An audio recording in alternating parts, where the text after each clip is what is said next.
तो आपको क्यों नहीं इस बात की छूट होनी चाहिए कि कम से कम जो रिकॉग्नाइज्ड लोग हैं समाज में, उनकी किताबों का रेफरेंस क्यों नहीं आप अपने इतिहास में प्रश्न पत्र का जवाब देते समय क्यों नहीं आप रेफरेंस दे सकते? क्यों नहीं आप कोट कर सकते? क्यों आपको सिर्फ इरफान हबीब, क्यों सिर्फ आपको रोमिला थापर, क्यों सिर्फ आपको बिपिन चंद्रा? क्या यही दुनिया में एक बात इतिहासकार थे? जो इन्होंने देखा था वही इतिहास है, बाकी सबने देखा था वो गलत था? या ये अपने सामने, इनके सामने इतिहास गढ़ा जा रहा था और ये आई विटनेस थे?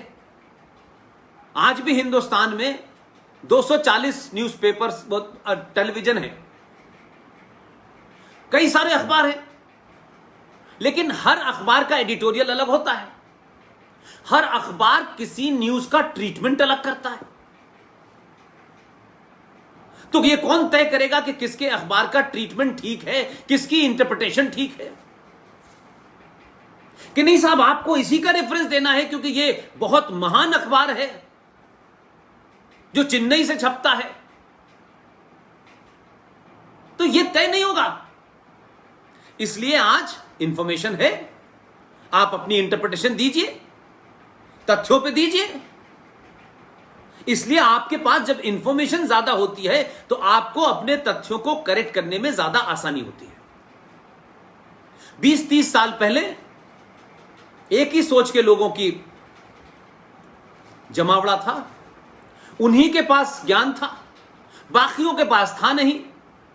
अखबार ज्यादा नहीं थे, टेलीविजन था नहीं, रेडियो एक ही था, और समाज में ज्ञानी होने का उन्हें सेल्फ सर्टिफिकेट मिला हुआ था।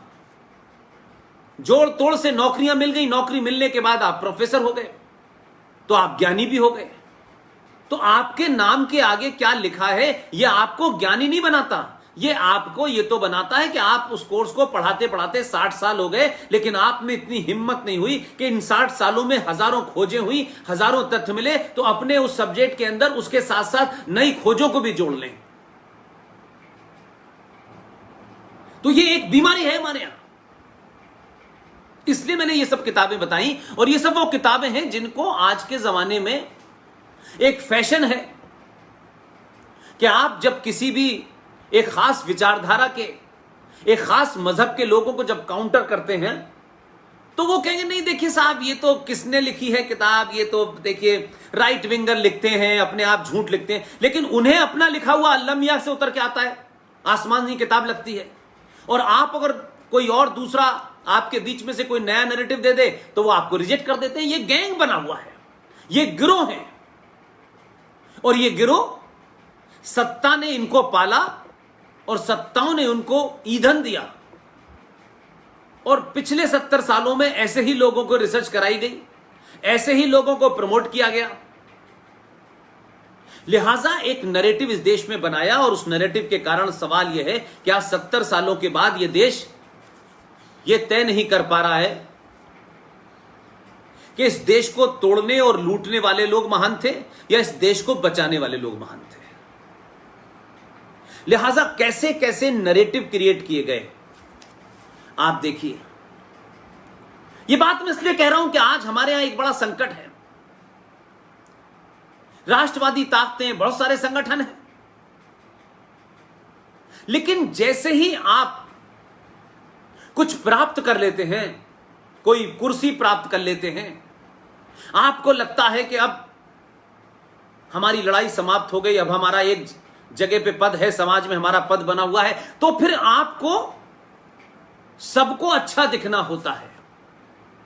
बेमतलब की जिस विषय के वो जानकार नहीं होते उसमें खूब बड़ी बड़ी बातें कहते थे। बड़ी राय दी जा रही है आजकल, बड़े राय देने वाले लोग आ गए हैं, कुछ सेकुलरिज्म का सर्टिफिकेट बांट रहे हैं, कुछ लोग कुछ मजहबी लोगों को बताने की कोशिश कर रहे हैं कि देखिए ये भी तो भारत की जमीन पे चलते थे और हम भी भारत की जमीन पे चलते थे, तो क्या जमीन नापाक हो गई?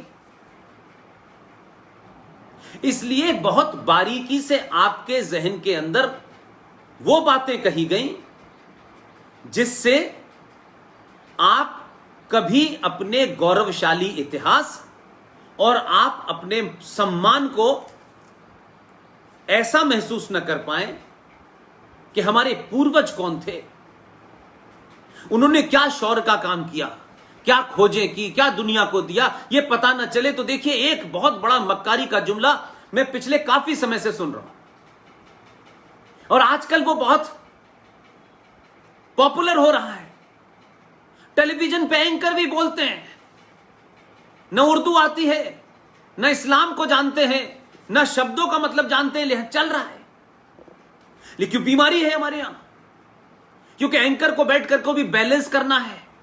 वो कहते हैं डिस्कशन बैलेंस होना चाहिए। अरे कोई ये दुकान है क्या?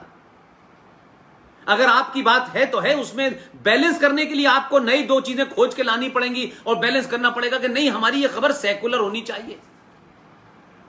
ये क्या बात हुई? What is balance? जो हो रहा है उसको बताना है आपको, और आपको अपना ज्ञान देना है तो एडिटोरियल पेज पे जाके लिखिए। लेकिन खबर में क्या बैलेंस हो सकता है?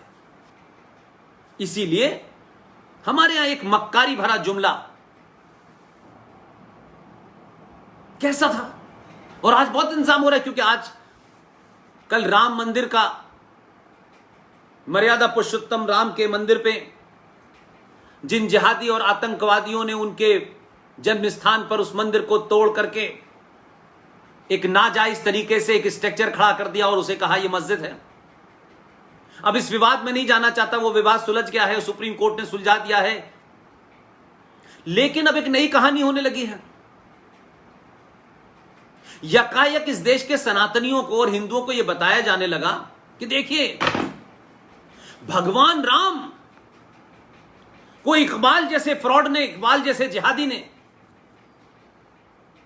जो पाकिस्तान का नेशनल पोइट है, जिसका योम वलादत वहां मनाया जाता है,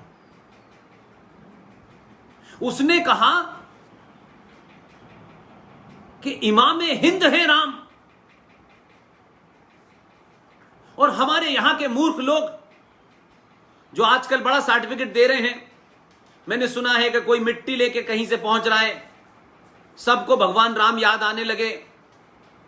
ये मिट्टी लेके आने वाले लोग फैसला आने से पहले कहां मर गए थे?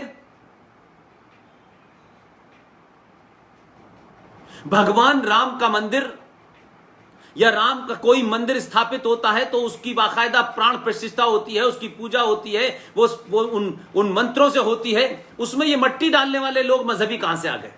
इनका क्या लेना देना है भाई? और इनके यहां मट्टी डाली जाती है कब्रों पे, इनके यहां तो भूमि पूजन नहीं होता। तो या तो ये वो है या तो ये है, लेकिन कोई ना कोई पैदा हो जाता है। जैसे गोल्डन टेम्पल के बारे में एक बहुत बड़ा फ्रॉड में बहुत समय तक सुनता रहा कि गोल्डन टेम्पल की नींव भी कोई बाबा फरीदी ने डाली थी। ये जो नींव डालते वक्त यकायक कुछ पैदा हो जाते हैं और छत्तीसगढ़ से चलने लगते हैं, उन पे किसी दलित महिला को प्रताड़ित करने का भी आरोप लगता है। लेकिन ये टेलीविजन वाले ऐसे एक आध लोगों को ऐसा हाईलाइट करते हैं जैसे इस देश के 30 करोड़ लोग जो हैं यकायक राम के उपासक हो गए हैं, यकायक इस देश की सनातन परंपरा में उनका यकीन हो गया है। तो उस पर बड़ी चर्चा हो रही है, उस पर बड़ी राय दी जा रही है, बड़े राय देने वाले आ गए हैं। इस मिट्टी पे वो चलता था, इस मिट्टी पे हम चलते थे, ये नापाक हो गई, नहीं नापाक हो गई, ये कहां थे? और इतना ही सौहार्द की ज्ञान देने वाले लोग थे तो फिर आप 150 साल से लड़ क्यों रहे थे?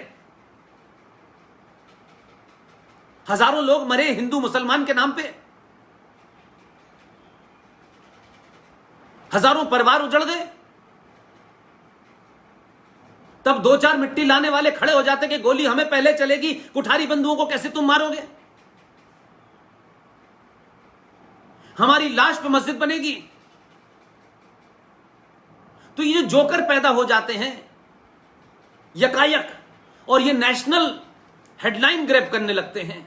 और कुछ तथाकथित बुद्धिजीवी जो अपने आप को समझते हैं हो हम तो अल्टीमेट हैं, वो नई परिभाषा करने लगते हैं और बिना जाने बिना कुछ कहे। भाई भगवान राम को तो इकबाल ने इमाम हिंद कहा था। अब इन मूर्खों से पूछो, इमाम कोई एक मस्जिद का होता है, और मस्जिद इस्लाम में पवित्र जगह नहीं होती।